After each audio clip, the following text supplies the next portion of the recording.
총선을 41일 앞두고 여야가 선거구 획정안을 지각 처리했습니다. 비례대표를 한 석 줄여서 현행 전북 지역구 10석을 유지하고 강원도 지역구 8석도 그대로 유지합니다. 윤석열 대통령의 거부권 행사로 국회로 되돌아온 이른바 쌍특검법은 무기명 투표 결과 최종 부결됐습니다. 정치권 이슈 자세한 이야기 나눠보겠습니다. 김현주 시사평론가, 최진봉 성모예대 교수 두 분 모셨습니다. 안녕하십니까? 안녕하세요. 어서 오십시오. 오늘의 첫 번째 이슈 화면으로 보시죠.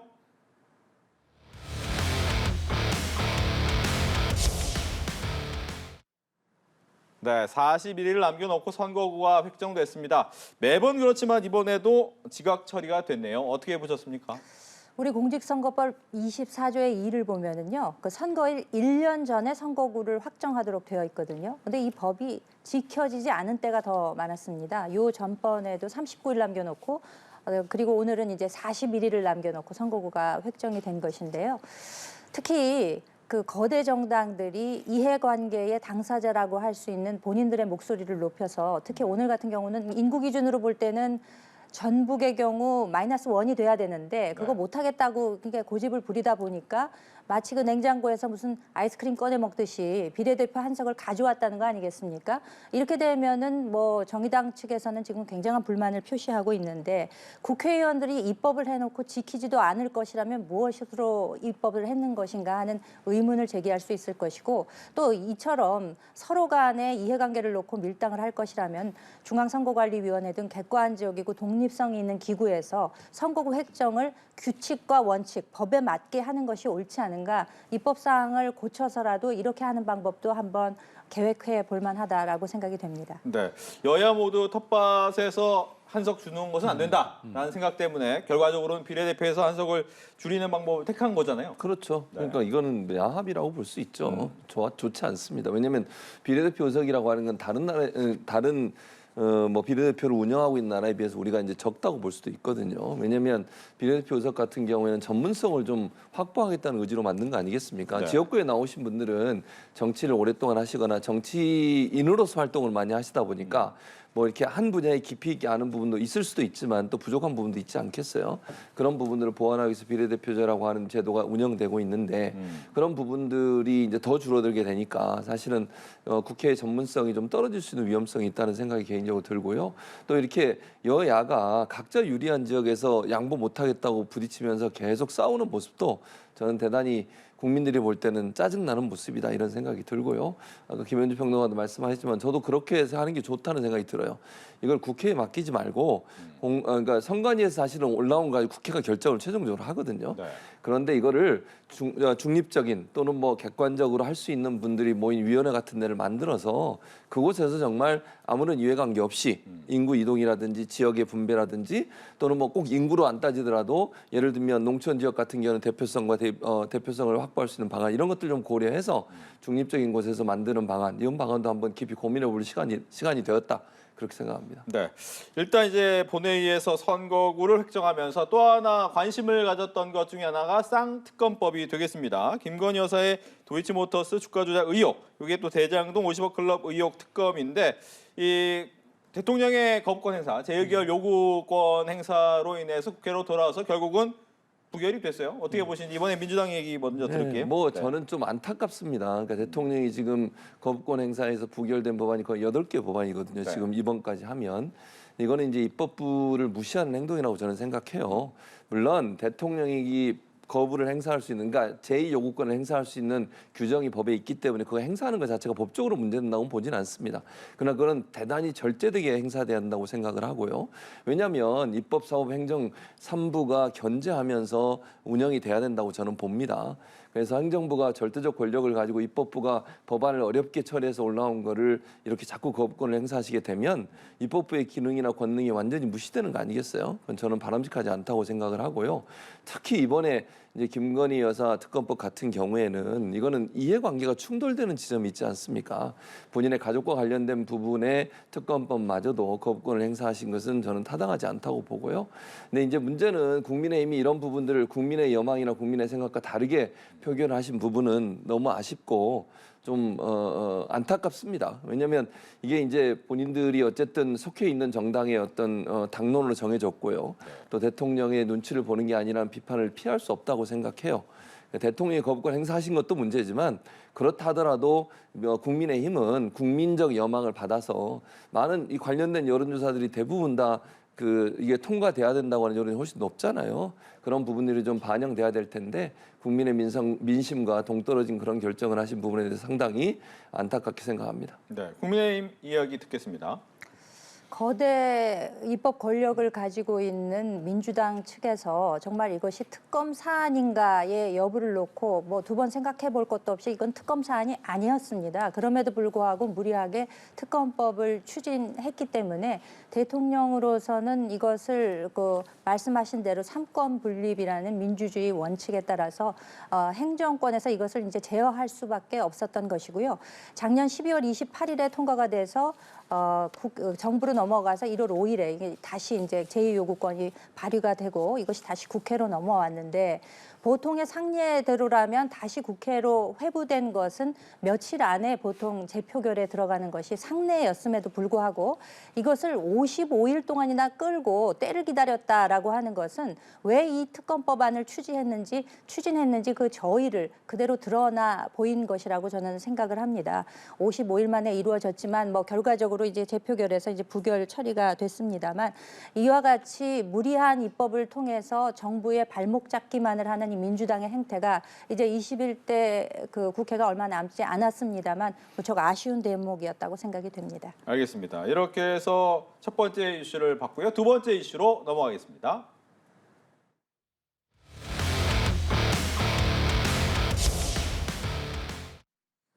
네, 공천 관련 얘기 시작할 텐데요. 먼저 여당 이야기입니다. 여당에서 이제 여성과 청년에 대한 배려가 그동안 부족했다라는 지적이 좀 많이 나왔는데 그러다 보니까 이제 비례 공천 부분에서 좀 채우겠다 이런 얘기를 했단 말이죠. 그러다 보니까 비례 공천에서 또 역차별 받는 거 아니냐 이런 얘기도 나오기도 하고요. 어떻게 보시는지 먼저 얘기를 듣겠습니다. 모든 공천이라는 것이 뭐 100점 만점을 받을 수는 없는 거겠죠. 근데 다만 그 과정이 공정하고 그 결과가 국민들이 보시기에 납득할 만한 것인가라는 것이 이제 가장 결과론적으로 볼 때 중요한 것일 텐데 요번에 지금까지 진행된 것으로만 볼 때는 뭐 여성이라던가 혹은 전체적인 그 공천자들의 그 평균 연령 같은 게 이제 조금 올라갔다 그러죠. 그런 면에서는 좀 아쉬운 감이 없지 않아 있습니다. 그렇기 때문에 비례대표 과정을 통해서 그에 대한 좀 보완이 이루어질 수 있다면은 전반적으로 그 결과론적으로 볼 때 이것이 국민 여러분들이 받아들이실 만한 결과가 될 수 있을 것인가. 그러니까 그 평가라고 하는 것은 역시 유권자 여러분들이 하시는 거기 때문에 끝까지 좀 결과를 다 보고 나서 평가해도 늦지 않겠다라는 생각입니다. 네, 여성과 청년의 배려. 그러니까요. 왜냐하면 저는 이게 필요하다고 생각하는 이유가 물론 역차별이라고 주장하는 분도 계세요. 여성이나 뭐 청년을 꼭 해야 되냐. 근데 이렇게 생각하시면 돼요. 이게 사실은 여성이나 청년에 관련된 법안을 제정하고 또 그분들의 어떤 사회적인 어떤 어려움들을 해결할 수 있는 그런 방안들을 만들어내는 데는 실제 그 환경을 잘 아는 분이 하는 게 제일 좋잖아요. 근데요. 경력이나 아니면 여러 가지 그 오랫동안 정치를 하신 분들은 대부분 연세가 좀 있거나 아니면 어느 정도의 그 과정을 겪으신 분들이에요. 네. 그렇게 되면 그 기준으로만 뽑으면 여성이나 청년들은 들어가기가 어려워져요. 그러니까 절대적인 어떤 심사가 아니라 일부러 어느 부분 여성이나 청년에서 일정 부분을 배려하는 건 반드시 저는 필요하다고 생각합니다. 그래야 사회 전반의 국민들의 어떤 여망이나 의견들을 받아들일 수 있기 때문에 그렇다고 저는 보고요. 이건 역차별이 아니다. 그러니까 이게 예를 들어서 정말 그냥 객관적인 자료만 가지고서 심사를 하게 되면 당연히 경력이 많은 중년분들이나 이런 분들이 또 남성분들이 더 사회활동을 많이 해오셨으니까 그런 부분들이 선택될 수밖에 없잖아요. 그렇게 되면 여성이나 청년들의 목소리는 반영되기가 상당히 어려워져요. 이건 역차별이라고 저는 보지 않고요. 그래서 이제 국민의힘이 비례 공천에서 이걸 열심히 하겠다고 하시니까 좀 기다려봐야 된다고 생각을 하는데 네. 모르겠어요. 얼마나 반영이 될지는. 그러나 이제 조금 공천 과정에서 이 부분을 배려했으면 더 좋을 뻔했다는 생각이 들어요. 근데 그런 부분이 좀 아쉽고요. 앞으로는 어쨌든 뭐 한동훈 비대위원장들 다양한 사람들의 의견들을 듣겠다고 했으니까 예. 여성이나 청년처럼 우리 사회 소수계층이나 아니면 목소리를 잘 낼 수 없는 그런 위치에 있는 분들의 목소리를 담을 수 있도록 그런 어떤 공천 과정에서도 있었으면 좋을 뻔했는데 그게 좀 아쉽다 이런 생각이 듭니다. 네, 국민의힘 입장에서 이제 강남 같은 경우 또 영남권은 텃밭이라고 할 수 있는데 이 지역에 아직 공천이 잘 안 되고 있는 상황이잖아요. 누굴 해야 되느냐, 또 어떻게 해야 또 덜 자국이 날까 고민을 하는 것 같은데 그래서 이야기 나온 게 국민 추천제인데 이게 가능한 얘기인지 궁금합니다. 특히 강남 을 지역구에 이제 국민 추천제를 좀 도입하자라는 이야기가 나오고 있는 것으로 알고 있습니다. 이제까지 한 번도 시행되어 보지 않은 그런 유례가 없는 제도이기 때문에 구체적으로 어떤 방식으로 진행될지 저도 참 궁금한데요. 아무래도 그 국민의 그 다양한 계층을 대표할 수 있는 그런 분들을 좀 진입할 수 있고 또 실제로 국민 여러분들이 이제 추천을 하신다는 점에서 국민 의사가 직접 반영되기 때문에 이게 이제 구체적으로 많이 논의가 돼서 구체적인 사항이 드러나게 된다면은 또 하나의 시범 케이스로 해서 앞으로 공천에 있어서의 또 하나의 그 제도의 도입 이런 차원에서도 좀 시범적인 케이스가 될 수 있지 않을까라는 기대를 하고 있습니다. 예, 아직 방법은 나오진 않았지만 국민 추천제를 하겠다 이 예. 부분은 어떤가요? 그러니까 이제 캐치프레이즈는 좋아요. 국민 추천제를 하겠다. 근데 이제 어떤 방식으로 하냐가 대단히 중요하다고 저는 생각합니다. 그러니까 국민들이 추천을 하는데 어떤 방식으로 누구를 대상으로 또는 뭐 1차적으로 걸을 건지 2차를 뭐 면접을 할 건지 이런 부분들이 구체적으로 안 나와서 평가하기가 상당히 어려워요, 지금은. 그러니까 국민 추천제 하겠다라는 말만 던져놓은 상태이기 때문에 구체적으로 국민의힘이 그럼 국민 추천제를 어떤 방식으로 운영할지에 대한 구체적 계획이 나와야 이게 정말 타당한지 또 정말 모든 사람에게 공정하게 기회가 가는지 안 가는지 알 수 있는데 지금으로서는 뭐 어떤 평가도 할 수 없는 상황이라는 생각이 들고요. 아마 이제 저는 이런 생각은 들어요. 국민의힘 입장에서 강남을이나 이렇게 그 당선 가능성이 높은 지역에 누군가를 꽂았을 때 또는 누군가를 공천했을 때 거기에서 반발이나 비판이나 부담 국민적 비판 이런 부분들이 부담됐을 거예요. 저는 그 해결 방법의 하나로 저걸 선택했다고 생각을 하거든요. 이제 중요한 건 국민 추천제라는 좋은 말을 사용했으니 저것이 실제 실용될 수 있도록 또는 저게 실현될 수 있도록 계획을 잘 세워야 돼요. 그리고 누구에게나 열려 있는 공정한 공천이 돼야 된다. 그렇지 않으면 괜히 저 허울만 좋게 만들어 놓고 실제로는 아무런 성과가 없는 그런 게 돼버리면 도리어 안 하니만 못한 일이 될 거다. 그래서 국민의힘이 이제 앞으로 국민 추천제를 어떤 방식으로 적용할지 하는 부분을 좀 지켜봐야 될 텐데 그런 국민적 여망을 잘 담아서 만드는 게 필요하지 않겠나 이런 생각입니다. 네. 텃밭 지역에는 뭐 여야 모두 자신들이 가고 싶다라고 하는 사람이 굉장히 많아질 수밖에 없지만 험지하면 또 서로 가긴 좀 애매하다라는 생각을 하고 있는 부분이에요. 그러나 지역주의가 좀 아직까지 남아 있는 부분이 있는데 국민의힘 입장에서는 또 배려 차원에서 이 기탁금 지원 얘기도 나오더라고요. 특히 이제 호남 지역에서 그렇죠. 지난번 총선에서도 이제 그 몇 지역구에서는 후보를 내지 못한 곳이 상당히 있었습니다. 그렇지만 이번에는 전체 지역구에서 한번 후보를 내보겠다. 그래서 이제 국민의 선택을 받겠다라는 그 의지가 상당히 강한 것으로 알고 있어요. 그렇기 때문에 이제 기탁금 자체가 상당히 부담이 될 수 있는 소지가 있기 때문에 이를 이제 당에서 지원을 해주겠다는 것인데.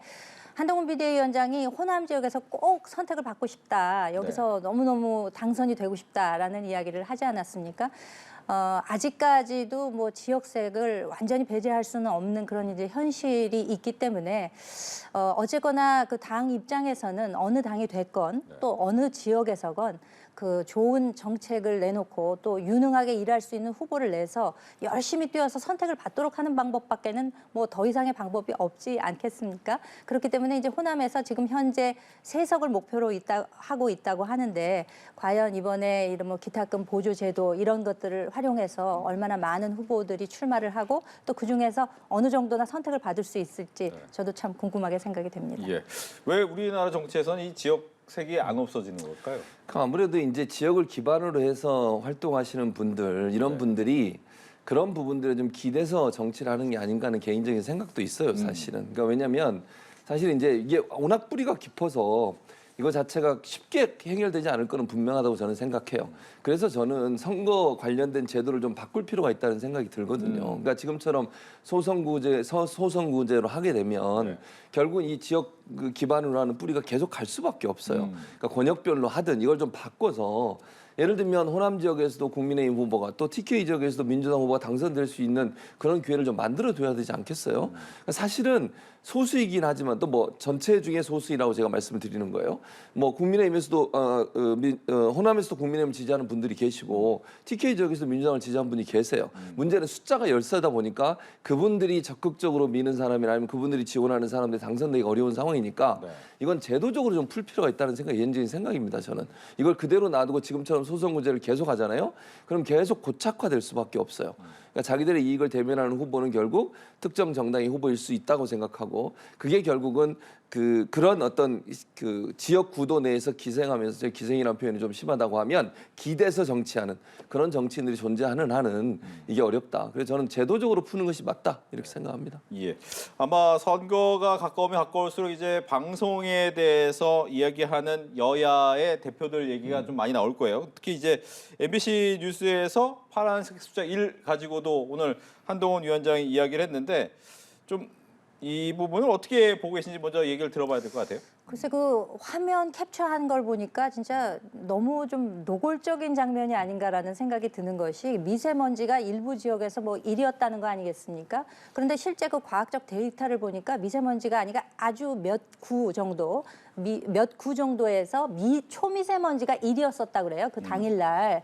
사실은 그 며칠 전에 굉장히 더 그 공기가 맑은 날이 있었답니다. 그날은 대부분의 그 동네에서 1인 적이 있었는데 그날은 그것이 표시가 되지 않았고 그 이후에 사람 키만큼의 일자가 표시되어 있으면서 또 그 캐스터가 손으로 일을 표시를 해요. 그러니까 그 화면만 봐가지고는 어느 당의 그 선거 무슨 포스터를 보는 것 같은 그런 느낌을 주기도 했었거든요. 그러니까 지상파 방송에서 과연 이런 방식으로 해서 어떤 그 노골적인 선거 경향성을 드러내는 것이 아닌가라는 생각이 들 수밖에 없었습니다. 이제까지 이런 유례가 없었거든요. 그렇기 때문에 실제로 굉장히 그 방심위에 제보가 많이 들어왔고 그래서 지금 당 차원에서도 이를 제소한다고 하는데 이거는 사실 방송사 차원에서 그 방송 윤리의 기본을 두고 근본적으로 문제를 해결하려는 노력이 있지 않으면은 이와 같은 일이 또 발생할 수 있다고 저는 생각을 합니다. 노골적인 선거 운동이었다. 노골적인 선거 운동이라고 저는 생각하지는 않고요. 그러니까 이 기상캐스터가 날씨를 소개하면서 이 그 코너가 다양하게 좀 변화를 주려고 시도를 했던 것 같아요. 그 전에 또 뭘 했냐면 차량 좀 지저분하게 보인 차량을 등장시켜가지고 세차하기 좋은 날 아닌 날씨가 내일 세차해도 좋은 날이냐 아니 이걸 소개하더라고요. 그러니까 일반적으로 통상적으로 일기예보를 전하던 그런 방식에 약간의 변화를 줬던 것 같아요. 그러다가 이제 뭐 지금 논란이 되고 있는 미세먼지 농도가 1 이하였다라고 하면서 파란 하늘을 보여주고 그 일자가 이제 크게 써져 있고 그리고 이제 일자 안에 또 파란색이 들어 있었어요. 공교롭게도 아마 파란 하늘 연상하기 위해서 이렇게 집어넣은 것 같은데 네. 그러다 보니까 이제 오해를 불러일으키는 거거든요. 근데 제가 볼 때 일기예보 하시는 분들이 일부러 뭐 민주당을 지지해서 그렇게 해서 그렇다고 보지 않습니다. 근데 이제 어쨌든 선거 기간에 민감하기 때문에 이런 부분은 주의할 필요는 있다는 생각이 들어요. 예를 들면 뭐 반대로 이에 뭐 빨간색 들어가면 또 민주당에서 뭐라고 했겠죠. 그렇죠. 그렇게 보여지니까. 근데 저는 이분들이 그러면 정말 노골적으로 민주당을 하기 위해서 이렇게 했을까? 그건 저는 아니라고 보고요. 근데 앞으로 이제 이런 부분들이 선거 기간이기 때문에 뭐 기상캐스터 하시는 분들이든 아니면 방송 제작하시는 분들은 좀 신경을 써야 되는 부분이 아닌가 이런 생각이 듭니다. 네. 뭐 이것도 좀 재미난 이야기긴 합니다만 이재명 대표를 누구한테 비유하느냐를 가지고 논란이 좀 많이 되고 있습니다. 정청래 최고위원이 축구 선수 손흥민 선수하고 비교하는 바람에 이게 또 회자가 되고 있는데 이건 민주당 얘기 먼저 들을게요. 아니 뭐 저는 이것도 사실은 이제 비교하다 보니까 이렇게 얘기가 나온 거예요. 뭐 아니 정청래 의원 입장에서 축구에 이제 그 우리나라 축구의 뭐랄까요 인물사랄까요? 네. 이제 차범근 선수부터 시작해서 뭐 박지성 선수 그리고 이제 손흥민 선수 이렇게 쭉 정말 우리나라를 대표하는 아주 대표적인 축구 선수들을 나열하면서 민주당에서 이제 지도자들을 쭉 거기에 연결을 시킨 거예요. 그러다 보니까 이제 우연히 그냥 이재명 대표와 손흥민 선수가 이렇게 연결이 된 건데.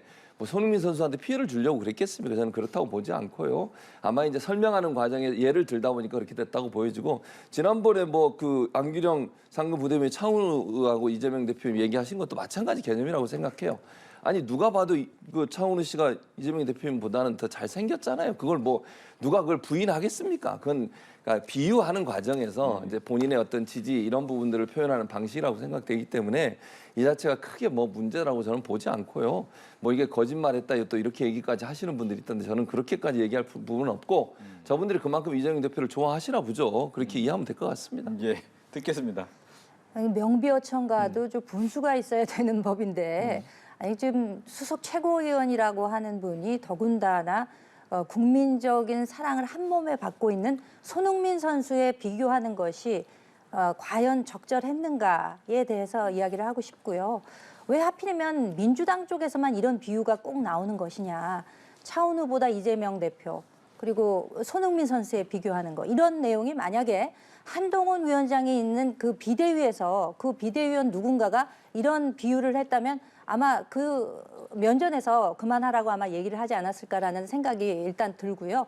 그렇기 때문에 국민적으로 볼 때도 굉장한 오히려 비호감을 살 수 있는 이러한 발언을 통해서 그 이재명의 민주당 사당화가 100% 순도로 진행되고 있다는 것을 이렇게까지 굳이 보여주셨어야 하나 하는 아쉬움이 남는 대목이라고 하겠습니다. 예, 지금 뭐 한동훈 위원장이 오늘 뭐 보도자료 낸 걸 보니까 그 얘기가 나왔어요. 지금 1대1 토론, 이재명 대표와 1대1 토론이 한다면 응할 수 있겠다라고 네. 얘기를 했단 말이죠. 네. 그 부분이 성사 가능성 어떻게 보시는지? 아니 KBS에서 아마 그 제안을 한 모양입니다. 그렇기 때문에 그 제안을 듣고 바로 아마 수락을 한 모양이에요. 그러니까 아마 이재명 대표의 선택만 남아 있는 거죠. 하시겠다고 하면 아마 그 시청자 여러분들 또 유권자의 입장에서도 굉장히 좋은 토론이 되지 않을까 지금 상당히 기대를 모으고 있습니다. 네, 생방송 토론 가능할까요?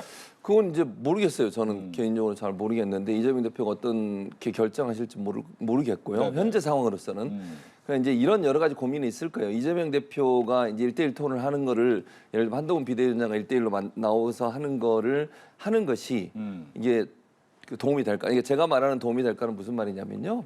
한동훈 비대위원장 입장에서는 손해볼 게 없는 토론이라는 생각이 들어요. 아하. 그러니까 인지도나 여러 가지 측면에서 보면 그렇다는 말씀을 드리는 것이고요. 네. 그러니까 이재명 대표 입장에서는 아마 그런 걸 고민할 거예요. 대통령과 이재명 대표의 예를 들면 뭐 이렇게 대결 구도를 할까요? 아니면 뭐 이런 양상, 이런 모습들에 대해서는 적극적으로 할 것 같은데 한동훈 비대위원장과 그렇게 하는 것이 한동훈 비대위원장을 띄워주는 게 되지 않을까 하는 생각이 들 수도 있겠다. 네. 근데 이건 100% 저의 개인적인 생각입니다. 그러니까 이재명 대표가 또 다른 선택을 할 수 있고 저는 뭐 거기서 모르고 있기 때문에 제 개인적인 생각을 말씀을 드리는 것이고요. 그러나 아마 이재명 대표도 고민하면서 뭐 TV 토론 자체가 거부감 있다고 보진 않아요, 저는. 그러나 이제 이게 자칫하면 한동훈 비대위원장을 띄워주는 그런 효과가 나지 않을까 하는 생각이 들어서 각을 세우는 것을 이재명 대 윤석열 이렇게 가고 싶어하는 그런 어떤 프레임이 흐트러질 수 있거든요. 네. 거기에 대한 고민이 좀 있을 거라고 저는 생각합니다. 아니요, 한동훈 비대위원장을 띄워주실 생각을 하시지 말고 본인이 돋보이시도록 토론하시면 되죠. 토론 잘 하시잖아요. 그러니까 토론을 못 한다는 개념이 아니고 제가 말씀드린 것처럼 대결 구도를 대통령 대 이재명 이렇게 돼야 되는데 이재명 대 한동훈이 되는 순간 이게 이제 상당히 안 좋은 영향을 미칠 수 있다는 판단을 하지 않을까 제 개인적인 생각이라고 말씀드렸습니다. 양당의 대표들이기 때문에 대표들끼리 아마 토론하면 상당히 아마 그 뜨거운 시청률 그 고공행진이 이어지지 않을까 할 수도 그런 기대를 있으니까요. 합니다. 제가 얘기한 건 제 개인적인 말씀이라고 말씀을 드렸습니다. 연합뉴스 TV에서 했으면 참 좋겠네요. 알겠습니다. 두 번째 이슈까지 봤고요. 마지막 이슈로 넘어가겠습니다.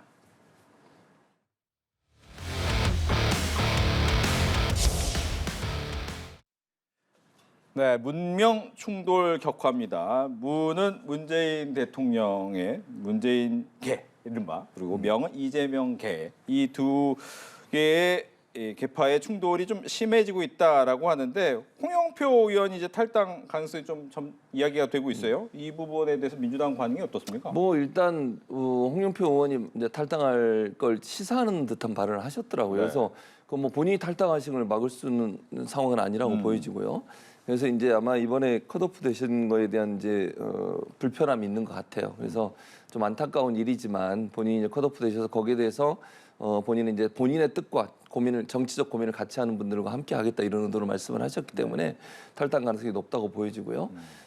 지금 상황에서는 뭐 그걸 뭐 제가 볼 때 막을 수 있는 상황은 아니라고 봅니다. 그러니까 본인의 선택을 존중할 수밖에 없는 상황이고 물론 이제 홍영표 의원이 만약에 나가시게 되면 뭐 다른 당으로 갈지 무소속으로 할지 그건 제가 잘 모르겠어요. 그러나 이제 본인도 고민을 많이 하실 것 같아요. 또 선택지가 새로운 미래와 또 이제 그 뭐 개혁신당도 있잖아요. 그렇죠. 그래서 어떤 쪽으로 갈지 왜냐하면 개혁신당이 지금 조홍천, 이원욱 두 분의 전직 그 민주당 의원들이 계시거든요.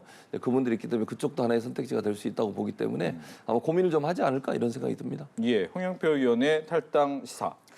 부평을 지역구죠, 인천 4선 중진입니다. 그런데 이제 이미 그 지난번 그 유령 여론조사라고 소위 이야기되는 그 여론조사 할 당시에 현역 의원인 홍영표 의원 이름은 쏙 빼고 나머지 두 사람의 이름 그러니까 지금 경선이 결정이 됐죠. 박선원 인재 영입이 됐습니다. 이재명 대표에 의해서 전 국정원 1차장 그리고 이동주 비례대표 이 두 분만 나온 여론조사가 돌아갔다는 거예요. 이미 이때부터 조짐이 심상치 않았는데 실제로 전략 그 공천 지역으로 결정이 되고 네. 어제만 해도 경선 가능성은 있다라고 했었습니다만 오늘 급기야 이것이 이제 사실상의 컷오프가 되게 되니까 사실 홍영표 의원의 경우에는 그동안 혁신에 있어서 자기 가죽은 냅두고 남의 가죽만 벗긴다라는 이야기도 했었고 사실 의총에 있어서는 뭐 피칠갑 뭐 이런 용어까지도 사용을 하면서 상당히 비판적인 입장을 취했었는데 갑자기 이렇게 배제가 되게 되니까 본인 심정은 얼마나 참담하겠습니까? 더구나 안규백 전략공천위원장의 그 말에 따르면은 경쟁력이 없어서 그런 건가요? 라는 기자의 물음에 대해서 아니 그런 건 아니고 묻지 마세요 하면서 이렇게 유야무야 이렇게 뭉개려는 태도를 보였거든요. 그렇기 때문에 이 공천이라고 하는 것이 정말 정당한 근거에 의해서 되었는 것인가, 내가 왜 컷오프 되어야 하는 것인가에 대해서 당연히 물음을 제시할 수밖에 없는 것이고 이렇기 때문에 새로운 정치를 꿈꾼다라는 식으로 탈당을 시사할 수밖에 없는 국면으로 몰아간 측면이 있다 이렇게 생각이 됩니다. 지금 여기서 한번 질문 드리고 싶은 건 그겁니다. 말씀을 해주셨지만 네. 왜 떨어졌습니까? 라는 질문에 대해서 제대로 답을 안 내준다라는 불만도 틀림없이 있을 거거든요. 있을 수 있죠. 그러니까 저는 이제 안규백 위원장이 어떤 의도로 그런 말씀을 했는지 잘 모르겠어요. 그리고 저는 뭐 예전에도 한번 말씀드린 것 같은데 개인적으로 제 개인적인 생각은 이제 탈락하신 분들이나 이제 본인이 왜 탈락했는지 묻는 분들한테는 본인들의 점수를 공개할 필요도 있다고 생각을 해요. 저는 개인적으로. 근데 아마 당 차원에서는 그 여러 가지 잡음이 나올 수 있는 부분이 있어서 아마 안 하는 것 같은데 네. 그러니까 이걸 공개적으로 모든 사람한테 할 필요는 없지만 개인한테는 할 수 있잖아요. 본인이 가서 본인 점수를 보는데 그걸 못 보게 하는 건 조금 저는 맞지 않다고 생각하는 사람이에요. 그래서 그거는 뭐 개인이 보안 지키는 가운데 혼자 들어가서 예를 들면 어느 점수를 보고 다른 사람 점수를 보는 게 아니라 본인 점수가 몇 점이다 이 정도는 볼 수 있는 거 아니겠어요? 저는 그렇게 하는 것도 맞다고 생각하는데 아무래도 이제 그걸 보고 나면 또 이제 여러 가지 얘기가 나올 수 있는 부분에 대한 우려가 있는 것 같아요. 그래서 안 하시는 것 같은데 뭐 저는 필요하면 개인적으로라도 공천관리위원장이든 아니면 관계자가 예를 들어 홍영표 의원한테 이러이러한 부분들이 문제가 있어서 또는 이러한 부분에서 점수가 낮아서 이런 정도의 설명을 하는 것도 나쁘지 않다고 생각합니다. 예. 그렇다면 안민석 의원 같은 경우는 약간 반발 기류가 반발하죠. 있잖아요. 예, 이거는 그렇죠. 어떻게 봐야 됩니까? 그러니까 사실은 안민석 의원에 대해서는 좀 아쉬움이 많아요. 저는 개인적으로 그렇게 생각하고요. 왜냐하면 친명계로 분류되는 5선 중진이거든요. 그렇다고 뭐 당 활동을 열심히 안 하신 분도 아닌데. 그러니까 아마 이제 운동권 청산 이런 얘기 또 586 퇴진 이런 얘기와 연관되다 보니까 이제 그런 부분들에 영향을 미쳤을 가능성을 본인이 우려를 하시는 것 같아요. 예. 그래서 본인은 지금 재심 요청을 하겠다고 그랬거든요. 그래서 한 번 더 재심을 받아볼 필요가 있다는 개인적인 생각이 있고요. 뭐 이제 당에서 여러 가지 고민을 하지 않겠습니까? 그리고 이제 왜냐하면 이게 그렇지 않아도 비명, 친명 뭐 이거 가지고 막 이제 싸우고 이것 때문에 논란이 되니까 일정 부분 이제 친명계라고 하는 분들 중에도 평가 점수가 낮든지 아니면 뭐 다른 이유가 있든지 제가 구체적으로 지금 그 공천관리위원회에서 어떻게 평가하는지 모르기 때문에 뭐라고 말씀 못 드리겠는데 그런 부분들에 의해서 몇 명은 이렇게 좀 컷오프 되는 게 아닌가 하는 생각이 있어요. 그래서 그런 부분들을 저는 좀 다시 고민할 필요는 있겠다는 생각이 들어요. 그러니까 예를 들면 최소한 경선 기회까지는 주는 게 맞다고 저는 보거든요, 개인적으로. 그래서 그런 부분들까지도 아예 박탈시키는 것은 좀 갈등이 좀 증폭될 수 있는 부분이 있으니까 이 부분은 재심에서 다시 한번 좀 잘 고민했으면 좋겠습니다. 네. 안민석 의원의 컷오프. 글쎄 그 재심이 받아들여질지는 저는 참 의문이고요. 일단 안민석 의원은 뭐 사실 그동안에 일부 언론 등을 통해서 하위 10%다 내지는 하위 20%에 속해 있다라고 해서 5선 중진이 한 명 뭐 탈락 대상에 포함되어 있다라는 이야기가 많이 돌았었거든요. 이분의 그동안 해왔던 뭐 의정 활동 등을 미루어 볼 때 뭐 그것이 큰 무리는 아니다라는 생각입니다만 일종의 그 안민석 의원을 쳐냄으로써 친명인데도 이렇게 우리는 공정하게 공천을 했다. 탈락되지 않았느냐라는 일종의 그 계파 갈등을 좀 무마시키려는 그런 도구로 좀 활용이 된 것이 아닌가. 그리고 본인은 조금 아마 억울한 감이 없지 않아 있을 거예요. 그런데 그 이후에 그 단수 공천된 분을 보면은요, 차지호 카이스트 교수라고 이분이 그 혁신이 있었잖아요. 요전번에 그 김은경 혁신이. 네. 그 중에서 그 위원이었고 그 지난 대선 때 대표 대신에 공식 후보 등록 그 신청서 제출하러 갈 때 이분이 제출하러 갔었어요. 그러니까 찐명 중에 찐명이라고 할 수 있죠. 그러니까 어떻게 보면은 뭐 중진 물갈이의 측면도 있고 친명도 쳐냈다라는 명분도 쌓고 일거양득이면서 또 그 자리에는 찐명을 대신 공천하는 뭐 어떻게 보면 그 민주당 입장에서는 상당히 알뜰살뜰하게 여러 가지를 챙길 수 있는 그런 공천이 아니었나 그렇게 평가를 합니다. 예. 이 와중에 이제 임종석 전 비서실장이 본인의 컷오프를 제고해달라라고 했는데 분위기는 안 될 것 같은 분위기가 있잖아요. 근데 문제는 앞서 이제 홍영표 의원 같은 경우에는 나갈 것을 시사했지만 또 임 실장 같은 경우에는 또 남아 있을 것 같다는 분위기도 있는 것 같기도 하고 남아 있으면 오히려 또 근데 분란이 더 세지는 거 아닙니까? 아니 근데 제가 볼 때는 이제 뭐 오늘도 선거 운동을 하셔서 네. 좀 안타깝습니다 개인적으로. 그러니까 이미 이건 되돌릴 수 없는 상황이에요. 그러니까 무슨 말이냐면 공관에서 결정이 끝났을 뿐만 아니라 최고위에서 의결까지 끝나버렸어요. 그러면 되돌릴 수가 없어요. 이거. 제고도 안 되는 거죠. 아 그렇죠. 그러니까 공관의 첫 번째 결정이 나오고 재심을 요청해서 거기서 재심이 받아들여서 하면 모를까. 네. 이미 최고위까지 의결이 끝났어요. 그러면 이건 되돌릴 수 있는 상황이 아니거든요. 그러니까 임종 실장이 안타까운 뭐 마음이 있어서 그런지 모르겠는데 저렇게 계속 선거 운동을 하러 돌아다니시는 것은 민주당이 절대 도움이 안 되는 상황입니다. 근데 뭐 말씀하신 것처럼 당장 탈당을 하거나 그럴 것 같진 않아요. 제가 볼 때는 민주당에 남아 있을 것 같은데 본인의 어떤 실력 행사나 이런 부분들을 다 본인의 방식으로 하는 것 같은데 본인한테 저는 도움이 안 된다고 보고요. 또 민주당의 총선 승리에도 절대 도움이 안 되는 행동이시니까 빠른 시간 안에 좀 정리를 하셨으면 좋겠어요. 뭐 충분히 안타까운 마음은 이해하지만 네. 그렇다고 해서 선당우사의 자세로 좀 당을 위해서 뭔가 헌신하는 모습을 보여주는 것이 차후에 본인의 정치적 입지에도 도움이 되지 않을까 그렇게 생각합니다. 예. 뭐 임종석은 절대 안 된다라는 그 분위기가 상당히 예전부터 있어 왔다는 거 아니겠습니까? 그렇기 때문에 사실 경쟁력 차원에서 보자면은 왜 임종석은 안 되느냐라는 이야기가 나올 수 있음에도 불구하고 절대로 안 되고 재고 요청도 물론 어제 뭐 듣자마자 이재명 대표가 그러지 않았습니까? 탈당도 자유다. 나갈 테면 나가라. 지금 이런 입장이기 때문에 사실상 아무런 효과가 없음에도 불구하고 지금 그 친문 그러니까 문명 정당, 명문 정당을 표방했음에도 불구하고 문 전 대통령의 어떤 의지도 그냥 어떻게 보면 휴지통에 넣어버린 것이고 어떻게 보면 정치적인 아버지라고 불리우는 이해찬 상임 고문도 임종석에 대해서는 좀 공천을 해주는 것이 낫지 않느냐라는 이야기가 있었음에도 그냥 이재명 대표는 마이웨이하고 직진으로 지금 가고 있는 거거든요.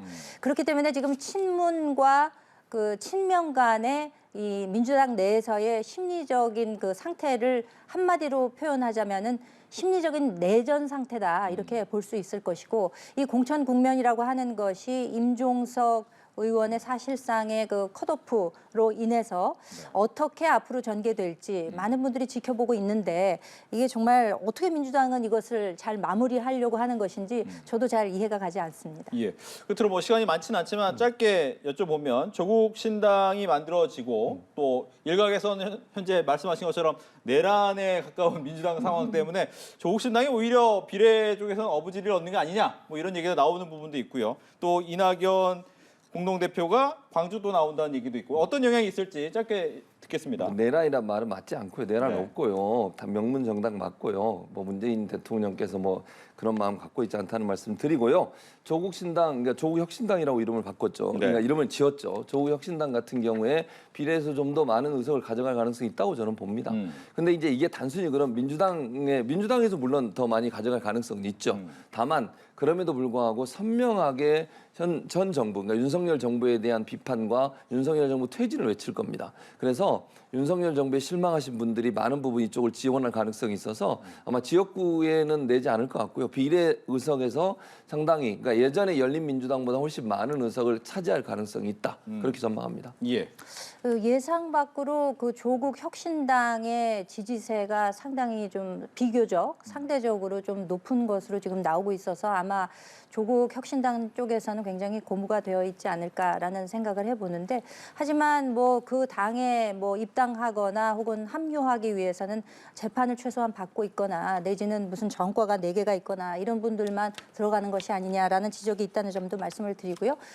이낙연 대표의 새로운 미래의 경우에는 이낙연 대표가 아마 일요일 날 광주에서 출마할 것을 아마 선포를 하려는 모양입니다. 박영순 의원이 민주당에서 탈당해서 지금 합류를 했죠. 지금 민주당의 그 공천 학살 국면이 어떻게 전개되느냐의 여부에 따라서 새로운 미래가 새를 불릴 가능성도 없지는 않다. 이렇게 평가하겠습니다. 알겠습니다. 이렇게 해서 정치권 이슈 두 분과 함께했습니다. 오늘 얘기 잘 들었습니다. 감사합니다. 고맙습니다.